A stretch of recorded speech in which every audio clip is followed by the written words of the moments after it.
Being a doctor is an awesome profession, but it's far from perfect. Society at large idolizes the hard work, dedication, and status that being a physician entails. But I would argue that there is a significant subset of individuals who want to become doctors, but probably shouldn't. In this video, I'll help you figure out if you're one of those people. What's going on, guys? Dr. Jabal, MedSchoolInsiders.com. As many of you know, Med School Insiders is much more than just a YouTube channel. We have been offering courses and services on our website for people who are interested in either getting accepted to med school or matching into residency. It may seem counterintuitive then that we would be making a video focusing on reasons one should not go into medicine. From a business perspective, we should want as many people to go into medicine as possible. After all, that would be the most profitable to us. But Med School Insiders is about much more than that. We seek to create a better future of happier, healthier, and more effective doctors. And a big part of that philosophy is keeping it real with you all and cutting through the nonsense. Unless you're in the thick of it, it's hard to truly comprehend what it means to go through medical school or residency. I'll do my best to cut out the noise and help you decide whether or not this field is a good fit for you. Here are 4 signs that becoming a doctor is not for you. First, parental pressure. If parental pressure is a significant factor in your motivation to go to medical school and to become a doctor, do yourself a favor and don't do it. I've seen dozens of students enter medicine due to family pressures, and it almost never ends up well for them. They usually either quit in the middle of medical school, or if they continue on, their disdain for the profession and their life is heavy and readily apparent. Some have even told me that they wish they could quit, but they feel trapped because their family would disown them, or their significant student loans have them cornered. It's a tough situation, no doubt about it. But if you continue down the demanding and arduous path of becoming a doctor because your family wants you to, it does not end well for you. Being honest sooner is almost always better than being honest later. The pain and hurt of quitting once you're already a couple years into your training will almost certainly be worse than being upfront and quitting sooner. Number 2, hating people. You know the type. The people that get easily frustrated by others' seemingly endless stupidity or incompetence. If you're not patient with people, then being a physician probably won't make you happy. Some medical students joke that they are pursuing pathology because they don't like people, or even surgery so that they can put the patient under anesthesia so that they stop talking. But the reality is, every field in medicine requires good people skills and regular interaction with others. Sure, in pathology, you're not interacting with patients as much as a psychiatrist or a primary care doc would, but you still need to regularly coordinate with other healthcare providers to understand and analyze specimens and provide tailored guidance to the healthcare team. Similarly, a lot of surgery involves face-to-face interaction and clinic time. Even as a surgeon, you'll be spending about 2 days per week in clinic, not operating. And on surgery days, you'll still be spending a lot of time speaking with the patient and their family pre-op, with the healthcare team intra-op, and with their family again post-op. Be warned, not all patients are kind or appreciative of your work.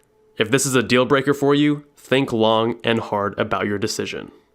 Number 3, you're allergic to hard work. Even if you're incredibly intelligent and skated through high school or even college with great grades and minimal work, that will not sustain you. Trust me. I have a few friends who have brilliant minds, so getting into med school was pretty easy for them. But the adjustment to vast quantities of information that you need to learn in med school is a different animal entirely. I would argue that intelligence has less to do with being successful in med school than you think. It's more closely tied to work ethic. Medical school requires more memorization than critical thinking abilities, and that's far less dependent on intelligence. And same with residency. The hours are long, and the amount of knowledge you need to acquire and hours of experience you need to put under your belt are nothing to scoff at. If your idea of hard work is a 9 to 5, 5 days per week, then medicine is not the right career path for you. And number 4, medicine is not your main focus. If you are like me and have a variety of professional interests and pursuits, then medicine will not be conducive to your long-term vision. To be successful as a clinician, medicine has to be the central focus in your life. Sure, you can have side hustles and hobbies, I'm not arguing against that. But to make significant progress in other professional pursuits while pursuing medicine is neither feasible nor sustainable. Many medical schools don't even allow their students to work on the side because of the intensity and rigor. Schools understand that medical school is expensive and you want to get a job to help pay the bills, but it's much more likely to contribute to burnout and overall harm your medical school performance. In residency, your hours will be even more intense and your lifestyle even less conducive to pursuing side hustles. And depending on your specialty of choice, attending life won't be a walk in the park either. Looking across all specialties, only 13% of physicians work fewer than 40 hours per week.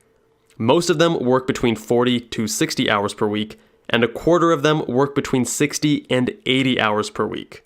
If you are going into something surgical, expect your hours to be on the higher end of the spectrum. Now, before you go, these 4 points aren't meant to be hard rules, but if you do find yourself identifying with them, then I advise you seriously reconsider medicine as your career of choice. There are many other ways to make a comfortable and rewarding living with far less effort or sacrifice. Being a doctor is a special profession for a special breed of person. If, after hearing these points, you are still set on becoming a physician, then more power to you. At Med School Insiders, we want to help make your dream a reality. We offer the highest quality, systematically designed courses and services to help you become an effective doctor. If you are a pre-med, check out our pre-med roadmap to medical school acceptance, which lays out a customizable template with high-yield content to help craft your college career and set yourself up for a med school acceptance. And if you're further along in the process, our How to Ace the Medical School Interview Guide will help you put your best foot forward and maximize your chances of securing that sweet, sweet acceptance. For a limited time, you can get 25% off your purchase of any of our courses with the coupon code WINTER2019. This offer is valid only for the first 50 customers, so get yours while the coupon is still available. Additionally, all courses come backed with a 100% 30-day money-back guarantee, so if you are not satisfied for any reason, let us know and you'll get a full refund, no questions asked. Talk about a sweet deal. Thank you all so much for watching. If you liked the video, make sure you press that thumbs up button, and if you're not a fan, let me know with a thumbs down. New videos every week, so make sure you're subscribed with the notification bell enabled. And I will see you guys in that next one.